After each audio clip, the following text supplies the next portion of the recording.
All right. You can hear? Let's see. Oh, it's from him then. Excellent. So, I have with me John de Campos. Hello. Welcome. So, why don't you tell us a little bit about what you've been up to? So, you had a Kickstarter, and it was. For Token Terror's Battlegrounds, we raised a little under $30,000 last summer. It's Wow. a semi-abstract skirmish game that uses some novel, sort of irregular, non-conventional miniatures that we developed that are multifunction in a number of different settings. So they're kind of a gaming accessory. I'm also a freelance illustrator. I've done artwork on mostly my own games, but I recently took on some contract work for Fundamental Games Oh, and did all the cards for a game called Questeros. And yeah, what I've been doing is just trying to push through we're in the last big hard push of just getting all the artwork, all the layout finished for the manufacturing order for Token Terrors, which I added a good chunk of additional content after the campaign wrapped. I was actually talking about that earlier today. It's been a little bit challenging. The number side of the industry has never really been my strong suit, but we're figuring it out and trying to figure out how we can really wow all of our backers without like putting the company in any danger. absolutely. It's a little bit of a mathematical headache by the look of it. Yeah, and it's also there's some communication stuff with the manufacturers, and when you get into all the nitty-gritty stuff, and you have to cross-reference 2 or 3 spreadsheets and go in between file folders, and you're dealing with a bunch of different designers who help work on the games you're making, and you have all these art assets to work out, and it's quite a bit. Yeah. So basically, what you did for Token Terror is that you made solo games. So how did Right. you Yeah, go so about? initially when we ran the campaign, we offered a 6 count box of just the miniatures because people would maybe want to use them for Magic the Gathering or Dungeons and Dragons and so forth. And I got this crazy idea that we could probably include a solo game for free because the game would be like 2 or 3 cards and a couple pieces of punch board, right? Mhm. It wouldn't add a lot of cost. So I talked to some indie designers through the Board Game Design Lab and some other groups that I'm on that are, designer creation spaces where designers pop ideas off and talk to each other.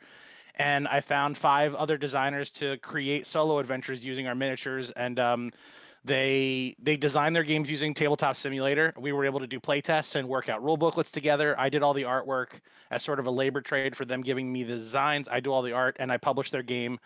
And yeah, we're like at the end of the tunnel on literally 6 solo games that got done in like about 6 months, something like that. Ah, that's incredible. And who did you have Thanks. working with you on this? Let me see if I can remember everybody's name. Rachel. Sorry for Ra- putting you on the spot. No, no, it's okay. Rachel Brunner did Wyvern's Rescue, which is a really cool game. She actually just had a solo adventure fund on Kickstarter. It did very well. Mhm. Floyd Liu did Rotten Rampage, which is our zombie solo game. He also just recently fully funded a Kickstarter like 500 times over with a game called Koi Garden. Um, Mm. the guy who made our Elv solo mini game's name is Galen McCowan. I don't know if I'm saying his last name properly, but he is a finalist in a board game design contest for his game Super Snipers. Um, and then who else? We have Simon Bale, who did our Soldiers mini game, and he's actually never been published. He's very new, but his game, I absolutely love the game he made for us. And let me think, who am I missing? Did I get? Oh, and Ivan Alexnev. He did our Flying Machines game, and he's actually a really great rules editor and a game reviewer. Also, he did a great Mhm. review for Token Terrors when it came out. That's a Oh, and quite a the large last game, bunch. the last game, yeah, I designed the last game called Goblin Nitro Run. So yeah, we have a nice little team. Yeah. Wow. Fun fact is that the one who made the animation video for Koi Garden is actually joining us on Saturday. Well, my Sunday. Oh, Yeah. very nice, cool. So Ori Kagan from Kagan Productions will be joining us. Yeah. But yeah, so that's a lot of people. So how did you have like any management tools that you found really helpful in order to work with so many different people? Yeah, I mean, I found all of the designers on Facebook, so it made sense to me to just kind of keep the discussion there. So I made a private group that only included the designers for the solo games in Facebook, where I can make a post onto the feed of the group. People can chime in when they have time. Um, as we were getting into the hard push to really try and flip all the assets and make sure that all the games were reviewed, over the last 2 weeks, actually, I had breakout meetings with each designer to just open up their game, look at the spreadsheet, make sure we didn't miss anything. I ended up making 3 or 4 new player quick reference guides for Oh each of the wow. games that came out of those meetings. But when we were getting into that push, I actually set up a private chat where it was a direct message with everybody in the team, so that I could get really quick responses and just respond to people in real time. Because my goal is to have all of the artwork sent to our manufacturers by the end of this month. It's tight, sounds tight budget. Yeah, time wise. Mm-hmm. I mean, this is a thing. I feel weird being candid about it, because I think it shows some poor judgment on my part. But I'd also like to be honest, is that, like, when we were doing the campaign, I was very incentivized to try and drive more backers and get more excitement out of our campaign. So a couple weeks before, actually a few months before we got into the campaign itself, I had read somewhere that this guy, like, did a piece of content for his campaign where he released a chapter of a comic book every week. Mm-hmm. And I was like, oh, cool. Like, I'll do that. I'll do a comic book for the campaign. And when the comic's finished, we'll actually print it and put it inside the box. It'll be a great piece of lore. Oh wow. So I created I did a comic book, and I got about half of it done while the campaign was active. And then after the campaign finished, I was so mentally and emotionally drained that I was just afraid to keep working on the project for Mm-hmm. myself for a while. And comic books are a huge workload, so I just put it off for the longest time. And I did a bunch of other stuff for the project. I was clearing proofs and doing other work and playtesting and doing other stuff, moving it along. But the big bulk of artwork that I needed to do to get the campaign finished, I had been putting off for a while. And I was also doing my own freelance work that I need to just make money, right? So that's been challenging. But the other thing is, like, with these solo games, the idea hit me and all the pieces just kind of fell into place. And it did tack on a lot more work. I've had time. It's just I didn't have the flexibility in, like, my finances and my professional life outside of board games to be able to, like, do all this stuff right away. I wish I had done more of it sooner, but hindsight's 2020. True that. Yeah. So how are you on track for actually, like, are you going to do the comic book now, or do you Oh think yeah. you'll return to Yeah. it? Yeah, I think it's better to deliver everything and really wow the backers, but the campaign delivery date is being lapsed by about 3 to 4 months, maybe more. We were supposed to be delivering now. Right now is when people should be Mm. receiving their stuff, and I'm thinking we're probably on track to maybe, at best case scenario, like end of August, maybe September. Still fair, I'd say, considering like a lot of Kickstarters nowadays are getting their deliveries delayed for many different reasons. Hmm. Yeah. In our case, for right now, until we start dealing with freight, until we start dealing with customs and everything else, Mm-hmm. the reason is that I promised a lot of stuff that requires me by myself to do a ton of extra work. And because I did all the illustration for our stuff, like, it falls squarely on me. So I'm hoping that, like, when people get the product, they'll be like, oh yeah, this is 6 months late, but wow, look at all of this stuff inside. Hopefully that's the goal. You're just opening a can of worms and everything is just popping out you from the beginning. Are Yeah. you planning on like having like the experience starting from the beginning with like the packaging and everything, or Yeah, I mean, I hope so. I hope it all kind of equates into, like, a flower blooming for our backers. We're not doing anything with inserts. The one thing that we're trying to exhibit with our miniatures is that they are not delicate. They are specifically made to be, you can beat them up. You can grab them by the handful, throw them in a dice bag. They can hit the floor. You don't have to worry about them bending or breaking. So we're not doing any fancy, gigantic box cushions with, and yeah, we're not, there's no fluff. Hold on a second. Here, this is our box. that is densely packed. It has to be, knowing your campaign and everything that's supposed to go in it. But we tested this, and actually this is roughly 1 inch smaller in all directions than our final box. Our final box will be 6 by 6 by 5, but all the miniatures are just in there. They're they're inside of a drawstring bag that we have that's like custom printed with all this cool stuff. We've really taken a lot of care with the components, but because of the way that they're made, we can just take a whole bunch of them and throw them in a bag, and they're safe. They'll be good. Nice. Oh, Yeah. that's so cool. I mean, Thanks. that's really neat. So, because obviously a lot of people will think that like the size of the box has a lot to say in for like your asking price and stuff. But you went the other way with just densely packing it with content.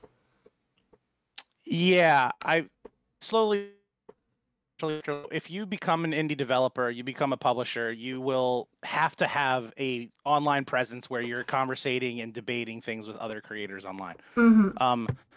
Think of a rule for a first-time Kickstarter creator for board games. I'm pretty sure like every single one of those rules we broke with with our campaign. Like we have a box that's got 42 miniatures inside of it, but the box is the size of a loaf of bread. There's it's jam packed with art. It's got a bunch of legacy stuff. It's a toy line. Like we did a game with miniatures for your first campaign. That's a big no-no. Everybody says like don't do that. We didn't do any exclusive content, but we did add-ons for our first campaign. We did a T-shirt for our first campaign. These are all things that if you ask somebody when you go to these groups, they're just like, "What are some things I shouldn't do?" They'll say like, "Release one game, no deluxe edition. Don't include No T-shirts. Don't do." merch. Yeah, no merch Yeah, yeah. whatsoever. I did the same for my first Kickstarter. Like we had merch and we had deluxe and like we had two different languages that you could choose between and all this extra stuff and people were like, don't do that. But you did Mhm. it and you did a really well Kickstarter. Thanks. I mean, when people are holding the game, then I will say, yeah, like everybody clap. Until then, like we'll see what happens. Right now, like I'm at the precipice of being able to show whether or not this company can do what we say we're going to do, and I think we're on track. But to be sure, like there's nothing easy about it, and I'm Mm, actually just very like privileged to be in the position I'm in where like I'm able to take the time to focus solely on this right now.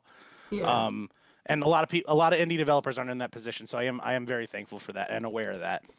And I'm sure the backers are really appreciating the honesty throughout this as well. Like you have been really well at that, keeping everyone updated and keeping them, you know, in the loop. Well, thanks, Dina. Yeah, I've actually been meaning to do another post this month where I kind of lay everything out in the open and also show like our new prototypes that we got. We got final proofs of the minis. They look Mm, great. I look forward to see Show that. off.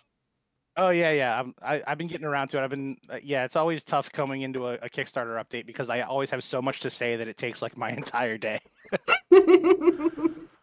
Yeah, you're rather wordy in your updates, but then I think it really lends to the feel of who you are, and it seeps into your like identity. It's kind of visible, and that just builds trust, right? I hope so. Well, thanks. I mean, hearing you're one of our backers, so thank you. Yeah, I that's good to hear. am.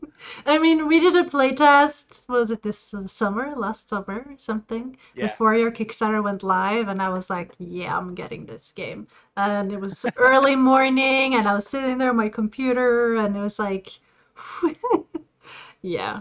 Well, thanks. I mean, yeah, your game looks amazing. So how could I not? I mean, Thank you. I'm a terrible person when it comes to picking games. I'm like, oh, that looks shiny. I'm gonna have it. This has Yeah, lovely we're people. I'm gonna have that. thanks a lot. Yeah, I hope that like that's sort of the thing, and I don't think that a lot of indie publishers really grasp this at the onset. They think that like the Kickstarter is sort of the finish line, which is absolutely not. And even when you have like you work so hard to get to that point where you get a funded game and you look at the amount of money you made and you're like, cool, we can make the game. You still don't actually have any money. Like that money is completely almost all of it, if not all of it, is earmarked for just the manufacturing run and shipping Mm, costs. Even if you just fund like if you know you need $1,100 to make your game and ship it to the US and you just make $1,100, like that funds a huge manufacturing run or a relatively sized manufacturing run. You don't actually make any money until you sell those extra copies that don't go to Kickstarter backers. Like Yeah. I have like 4.5, almost 5 years of work into this game and getting this Kickstarter released. And I understand that like until we figure out a way to get into retail or sell online or build up our marketing momentum after we actually have inventory, we'll put a game out and that's pretty much it. Like I'm not going to see any money from it unless we figure out how to sell that other stock. So do you have any plans for that? Like what happens after you've fulfilled your Kickstarter? Yeah, so I'm planning on going to Toy Fair in New York when the world is sort of back to normal. I think that like what we can do with this particular gaming accessory for token terrors and miniatures is they can be marketed and sold as more of a toy. Um, that aside, like we've had some really great retailers around the world who have worked with us. We have a handful of people internationally who got the game. I want to try and reach out to them about like sort of ambassadorship sort of program where they can maybe take their game to game stores and show people in their hometown, and maybe we can do like bulk rates on like cases to those countries to different FLGSs. Um, and we're talking with some distributors who would have exclusive distribution rights in North America. Those talks are still sort of they're in flux at the moment. But I think that after the final product does ship and people can see the table presence and see how much value they're getting out of the game for what we're doing, that perspective might shift a little bit. Hopefully, we'll see. Yeah. So, I mean, we're coming up to the end of this little 30-minute section here of the interview. Sure.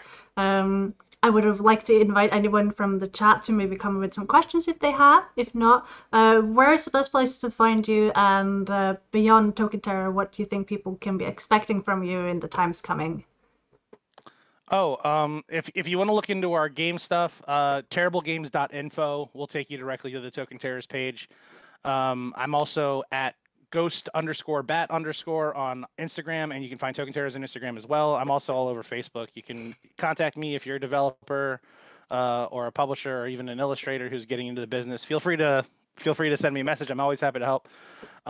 What is coming up next for me and Terrible Games? We have a bunch of stuff. So I've been working with an artist in Australia who was working on a card game. I saw his art on Instagram, absolutely loved it, reached out to him and said, "Are you self-publishing? What are you doing?" Over the course of a couple weeks, he agreed that he's going to let us publish his game, which has been great. So I've been doing development on that.